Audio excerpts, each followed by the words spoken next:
Good morning. Welcome to Breakfast with Kent for Monday, April 12th, 2021, brought to you by the great people at Today's Dentistry. I tell you every day, Dr. Mike O'Neill is the best dentist that there is.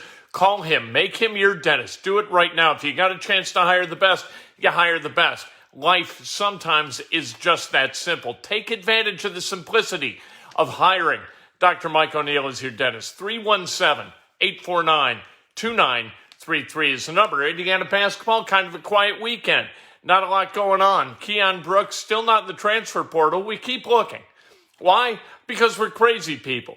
Of course, he's from the Fort Wayne area, went to La Lumiere, and has been at the University of Kentucky the last 2 years, was a 21.4% three-point shooter last year.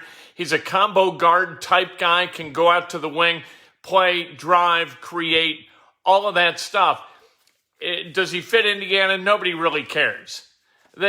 People gravitate to names they know, and so every single day we look at verbal commits, and we see the list, and Keon Brooks is not on it in the transfer portal, and we say, oh, maybe tomorrow. Let's see what happens. We did find out that Noah Locke, the really, really good shooter, the sniper out of Florida, he's going to go to Louisville. He's not going to go to Indiana, and that makes sense because Indiana at the guard position, they're kind of full up. They've got a lot of guards. When you pick up Xavier Johnson, when you've got Parker Stewart already in-house, you've got Rob Finney, you got guards. Christian Lander, you know what? A guy from Florida is not going to come to Indiana and potentially not play a whole lot of basketball. So there you go. You've got an assistant coaching spot still open with Indiana. We'll see if they keep Mike Roberts or if they move him on and Mike Woodson hires somebody else, somebody that he has a track record with, that he's worked with before, and we'll see. Right now you've got Dane Five, Kenya Hunter as assistant coaches. You've got Thad Mata as the associate athletic director for men's basketball. You've got potentially, and we've heard that this is a done deal, but we haven't seen an announcement yet, that Larry Brown is going to be part of this staff as a senior advisor. We'll see if that comes to pass. There is no brain in basketball bigger than Larry Brown's. So if Larry Brown comes to Indiana, that's a good thing. The NFL draft is in 17 days. And the Indianapolis Colts, they've got decisions to make, but some of those decisions aren't going to be made until the night of the draft. It's going to be really interesting because the Colts have two major holes. Right now, they've got a hole at left tackle. They've got a hole at the edge rush position. We've talked about left tackle at length, but it bears mention again because there are shelves in this draft where it comes to the left tackle position. And the first one is behind Penei Sewell. You've also got Rashawn Slater out of Northwestern, and you've got Elijah Vera-Tucker out of USC. Those three guys are the three best tackle prospects in the draft. You don't really know whether Vera-Tucker is going to wind up being a tackle or not, but you've got those three guys.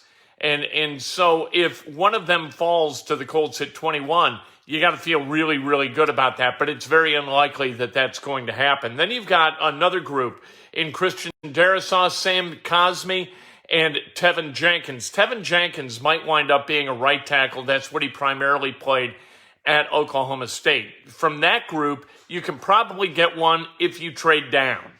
So trading down, picking up more picks, you're going to be able to likely get one of those three.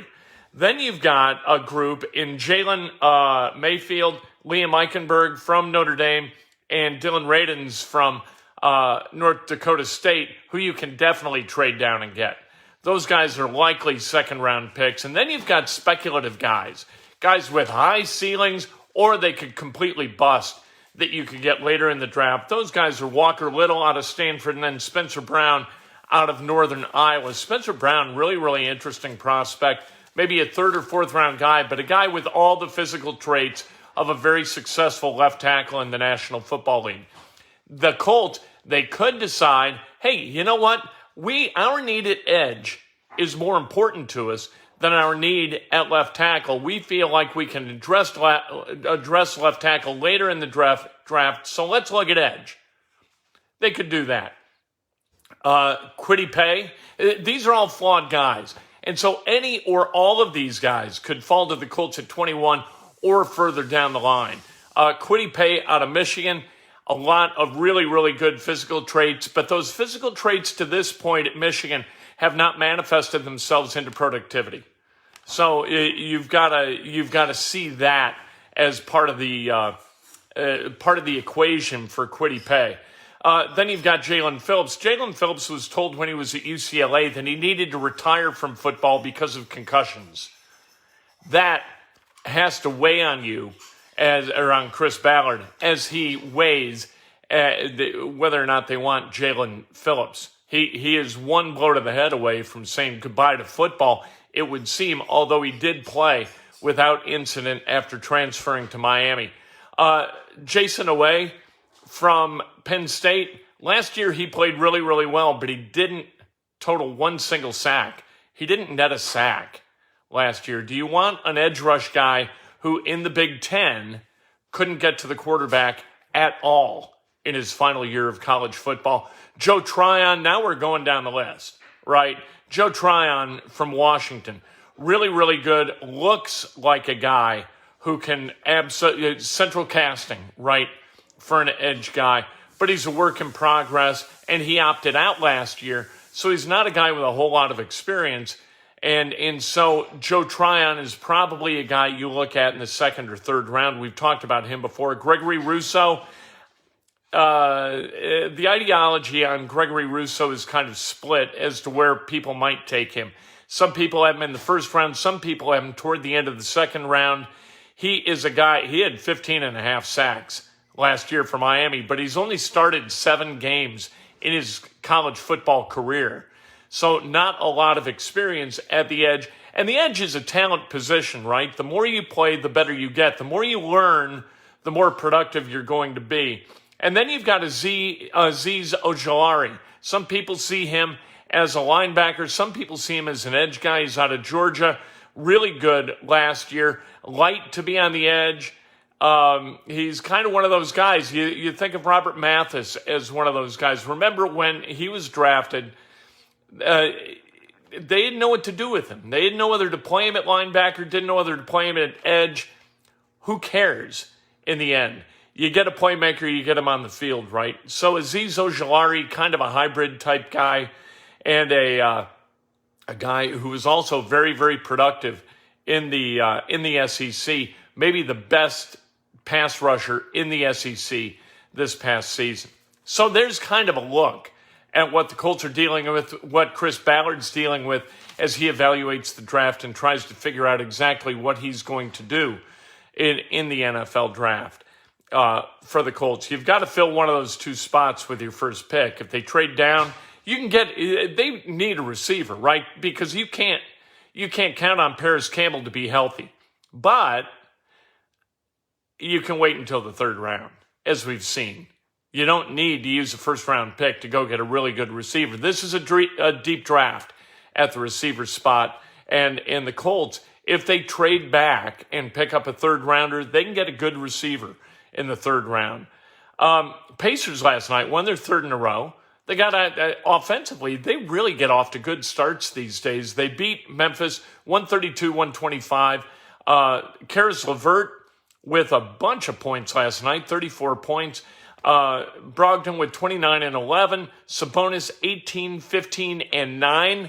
Pacers are playing some interesting basketball right now from an offensive perspective. They're scoring a lot. They're giving up a lot. Clippers and Paul George tomorrow at Bankers Life Fieldhouse, 7:30 on TNT. Go there and boo the man, would you?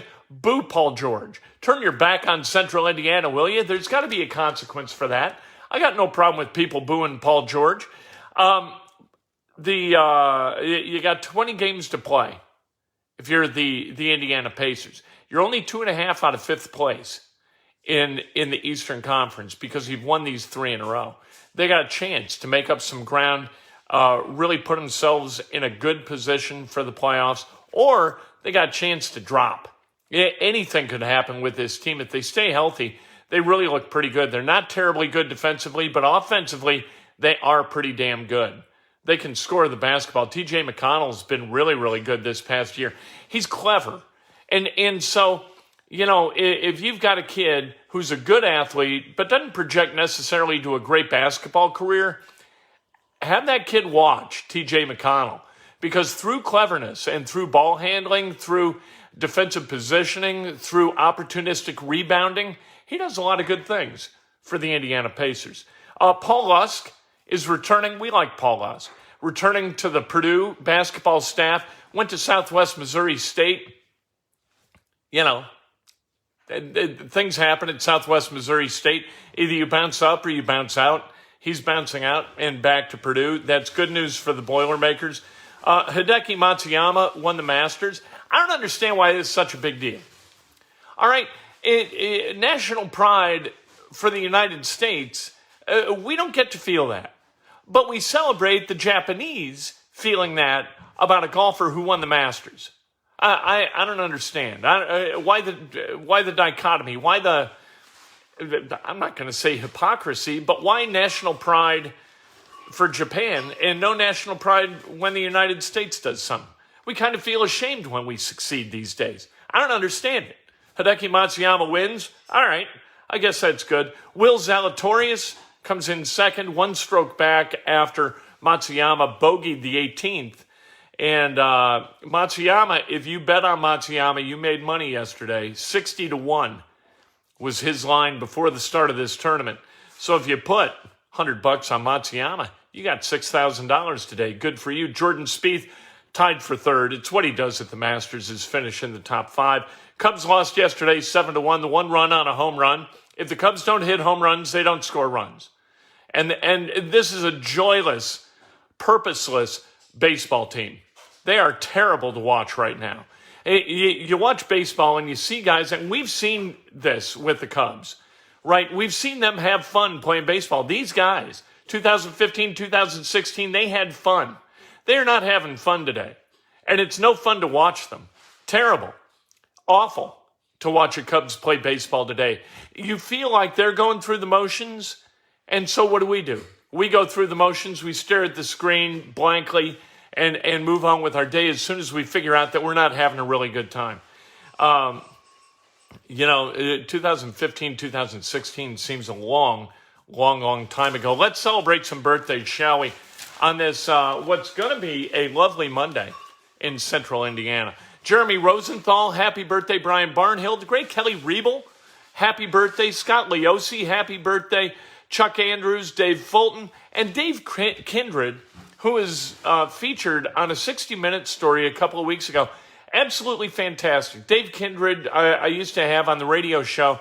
Great guy, thoughtful guy. Used to work at the Washington Post, and before that, the Louisville Courier-Journal, Sports Illustrated as well. A great sports writer who's kind of dedicated himself over the last several years to covering a girls' high school basketball team. Does a wonderful job, and love Dave Kindred. Does what he does for the joy of what he does. And that's a wonderful thing. That's a wonderful trait to have. A little bit later today, Inside Indiana Sports Now. For the next 17 days, we're talking about the NFL draft. If anything happens with Indiana basketball, we're all over it. Can't wait to talk to you then. Hit subscribe, hit like, ring the bell, do all that stuff. We appreciate it. Talk to you about 4 o'clock this afternoon, Inside Indiana Sports Now.